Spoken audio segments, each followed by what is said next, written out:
You start a new habit with a burst of energy. You buy the running shoes, download the meditation app, or stock the fridge with greens. But within days, that initial spark disappears and the routine turns to cold ash. Positive routines, like journaling or dieting, often feel like a massive hassle after just 48 hours. Yet destructive habits, like smoking or late-night scrolling, seem to stick around for years without any effort at all. Why is there such a massive gap between the habits we want and the habits we actually keep? We need to find the specific disconnect that causes this failure in even the most ambitious people. This pattern suggests that the problem isn't a lack of discipline. We aren't failing because we are weak.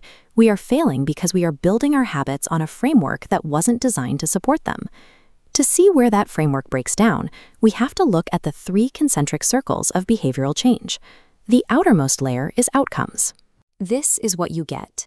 It's the top-line result, like losing 20 pounds, publishing a book, or winning a championship. The middle layer is processes. This is what you do. This involves the specific systems you implement, like a new gym routine or a daily writing schedule. The innermost layer is identity. This is what you believe. It encompasses your worldview, your self-image, and the judgments you hold about yourself and others. Most people approach change from the outside in. They focus on the outcome they want and try to force a process to get there, but they never change the underlying beliefs that drive their actions. The alternative is an inside-out approach. Here, the change starts at the level of identity. You aren't just trying to achieve a result, you are becoming the type of person who achieves that result. This diagram shows that for a habit to last, it must be integrated into who you are. When the core belief changes, the process and the outcome follow naturally. We can see the practical difference between these 2 mindsets by looking at 2 people who are both trying to quit smoking. When someone offers them a cigarette, their responses reveal their internal framework. The first person says, "No thanks, I'm trying to quit." This is an outcome-based response. They still identify as a smoker who is currently attempting to be someone else. The second person says, "No thanks, I'm not a smoker." This signals a shift in identity. They no longer see smoking as part of their current reality. The first person is still fighting an internal conflict. The second person has eliminated the conflict entirely by changing the story they tell themselves. This illustrates a core principle of behavior. Actions that contradict your self-image will not last. If you try to maintain a habit that doesn't match who you believe you are, the internal friction will eventually lead to a relapse. For example, you may want more money, but if your identity is someone who consumes rather than creates, you'll be pulled towards spending. If you want health but prioritize comfort, you'll be drawn to the couch instead of the gym. The entrepreneur Brian Clark stopped chewing his nails once he began to identify as someone with healthy, well-groomed hands. Once that belief took hold, the habit of biting them became unthinkable. This works because of pride. Once you take pride in a specific aspect of your identity, like your physical strength or your punctuality, you will work harder to maintain the habits associated with it. Pride acts as a protective layer.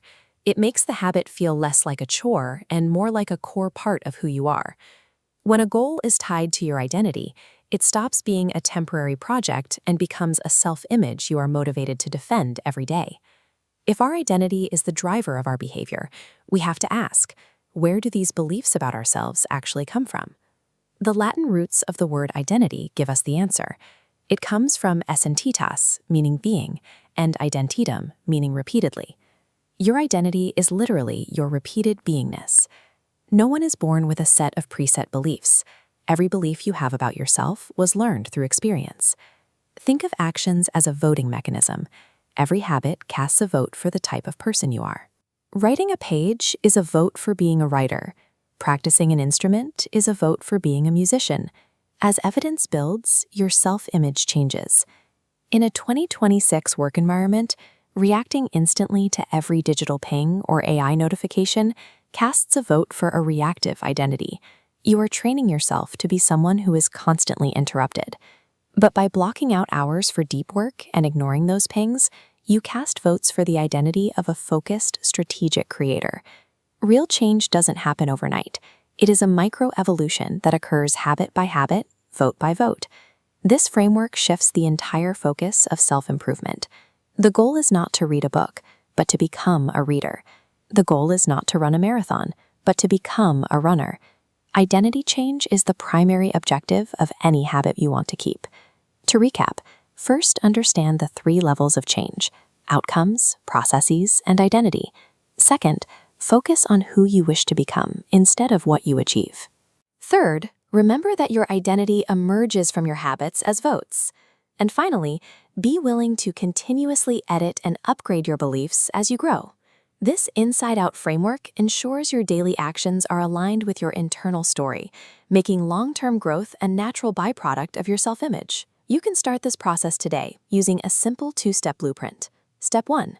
Decide the type of person you want to be. Work backward from the results you want to the persona required to get them. Step 2. Prove it to yourself with small wins. Consider the woman who lost over 100 pounds by constantly asking herself, what would a healthy person do? That question became her filter for every micro-decision. Would a healthy person walk or take a cab? Would they order the salad or the burrito? By proving her new identity to herself with small wins, she eventually became that person. Tell us what persona you are building. Type identity, followed by your goal in the comments below. Subscribe to catch the next video on the 4 laws of behavior change, showing you how to make casting these identity votes effortless. Your identity is not fixed. You have the power to choose the identity you reinforce today, simply by the habits you choose to keep.